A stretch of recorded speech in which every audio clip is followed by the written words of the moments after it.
Alright guys, this is Jay with Reggaerica again, and we're going to go back to our session. So if you don't have your previous project open, go ahead and go to that folder on the desktop that created, and your session should be right there.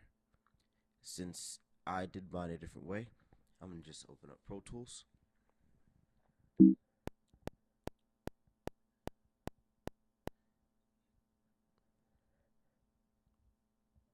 going to be opening up a recent session if you can't find it, okay? And I'm going to have my edit and mix window open. You're not going to have any of these dialogues open at all. You won't see those. But we're going to make things easy, and let's get started. When you're making a beat, you want to think about something really simple. How fast or slow is it going to be? You're usually making a track for others to hear it, so you have to keep in mind how fast you want them to hear it. Alright? So in this edit window, we're going to click at the top of our screen where it says track. We're going to create click track.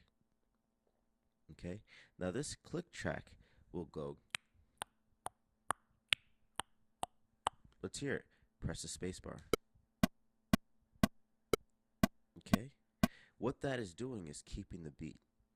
Right now, the beat is at 120 beats per minute. So that means in 1 minute, I would have tapped 120 times. Now, if you want to change that and make your song slower or faster, we're going to open up the transport window.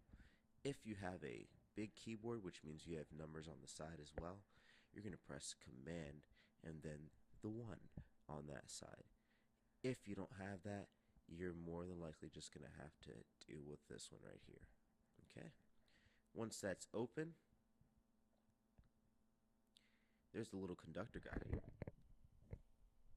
You're going to unclick him. Then you're going to click here. And with the letter T, you're going to tap the rhythm that you want. So, quick tips. If you're doing a southern song, or as in southern rap music, you're going to be looking anywhere from 50 to 75 beats per minute. So, let's pretend we're doing that. Alright, so we got 70 there. If you're doing a club or a pop song, something that has a fast beat, you're going to be looking somewhere between 100 and 140. Okay? If you are looking at regular rap, like 90s hip hop and stuff, you're most likely going to be looking at 90. Alright? So once you choose your tempo, you press enter, and you'll see things change a little bit. Alright? The next thing we're going to do is this. We're going to actually make sure that we can record something. And what we're going to do that is by adding a new track. I'm going to press cancel. Everyone's always going to use shortcuts, but before we do that, remember that you always want to Command S to save your project, and Command S just to double check. Now, Pro Tools is weird. You have to save on your mix window as well, okay? And I did that by pressing Command equal. Remember, those two things are probably the most important things you'll know. All right. Now, I can press Command Shift N and get that new tracks dialog to show up. I'm gonna click on stereo and instrument track. We're gonna leave it on ticks, and let's create 3 of those. Great. Now that we have all of these open, we're going to start labeling things. When you make a beat, you're going to want to have certain instruments that you like, okay? You may want to kick, a snare, a hi-hat, or something of that nature. But we're going to start off just with getting a kick or something similar to that going. So I'm going to label this here, and I'm going to call this kick. Great. Now, if you don't see these things right here, you're going to want to go to View, Edit Window Views, and make sure Inserts A through E is checked, I/O is checked, track color is checked. Okay? And let's go ahead and make sure sends A through E is checked. Alright? Once you have that going on, we're going to add an instrument. Now, these are inserts, which means instruments that you can essentially insert into that channel and sound will come out. So let's go to our mix window to see it a little clearer. This is our kick track again, simultaneous with the one over here. At the top where it says inserts A through E, right below that, you're going to click, go to multi-channel plugin, instrument, and let's open up expand. Once you have that opened up, make sure your keyboard is plugged in.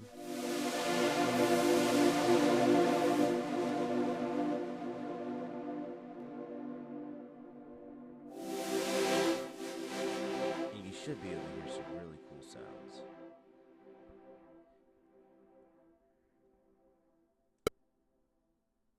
Alright, so you hear that tempo right there?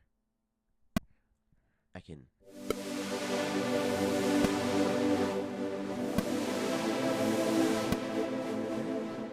now feel free to play around for a second. You have just found out how to make music with Pro Tools. Now this is a very basic step, but it is very important to know the tempo of the track and what instrument you want to start with. There's no right or wrong way to do things. Next, we're going to click here, go to percussion, or I'm sorry, drums, and we're going to go to the kicks menu. Alright, so now that I'm in the kicks menu, when I press on the keyboard, I'm going to be able to find what kick I want to use. Now something interesting that may happen is you may find a sound that you like and want to change your beat completely. And that probably means changing your tempo. So again, make sure that guy's unchecked. Click here and type your tempo. I'm going to tap until I get to 90. I'm just going to shorten that up. One thing I want to make sure you guys make sure is happening is that your count off is on here, because that means when you're ready to record, it's going to go 1, 2, ready, and record, instead of just starting immediately and giving you no time to get from the keyboard to the keyboard. Now, I say keyboard twice because there's a piano keyboard that you'll be playing to input music into the program, and then there's the keyboard on your computer. Alright, so a lot of people have keyboards that have an octave or transpose area. If for some reason in this kicks menu you can't hear anything, click the transpose down an octave, okay, and see if you can find the kick.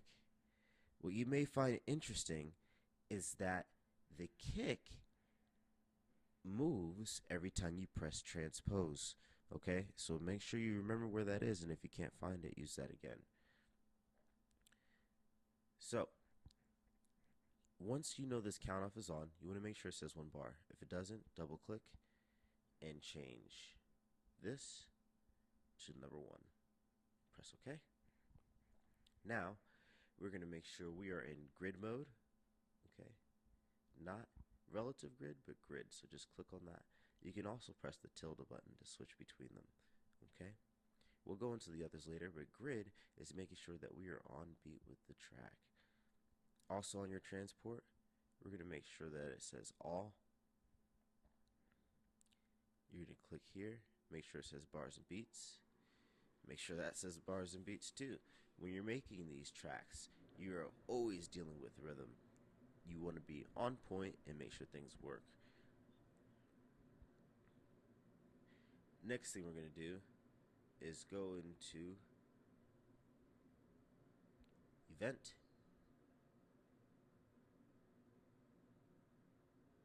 event operations, and input quantize. Now, I'm going to explain this really quickly because it is really important to know that this can make yourself sound amazing or completely make you ask, what just happened? Quantization allows the music you're playing to line up perfectly to the beat. So you may have something like this, boom cha cha cha boom cha. But if you are not a perfect player, like everybody on the planet, because we're not computers, I just said computers are perfect, but that's alright. If you're not a perfect player, you may go like this, boom cha, boom boom boom boom cha cha. And you want to move these notes over to the right spot. Quantization does that for you, and it does it by 16th notes and other variations. Okay, now to understand these 16th notes is to understand music theory, and we will go through that.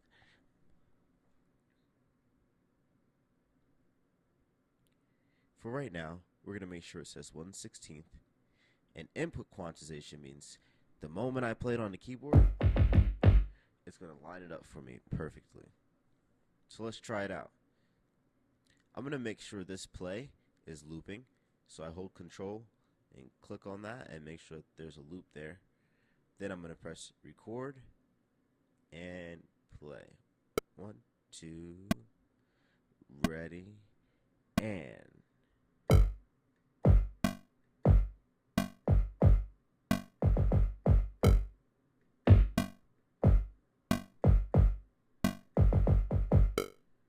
Alright. So, something should have happened. One, you should have saw a MIDI region here. Okay? And I'll show you that again.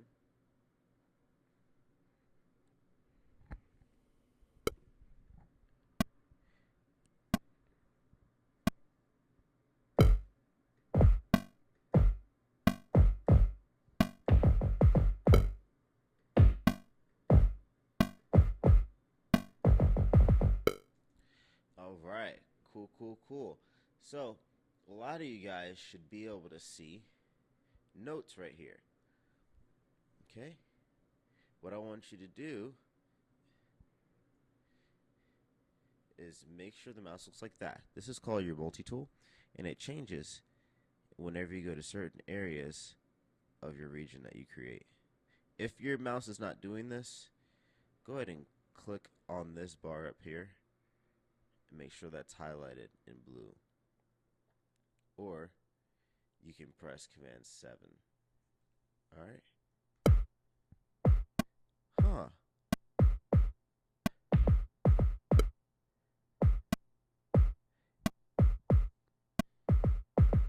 It has already lined up our beat for us.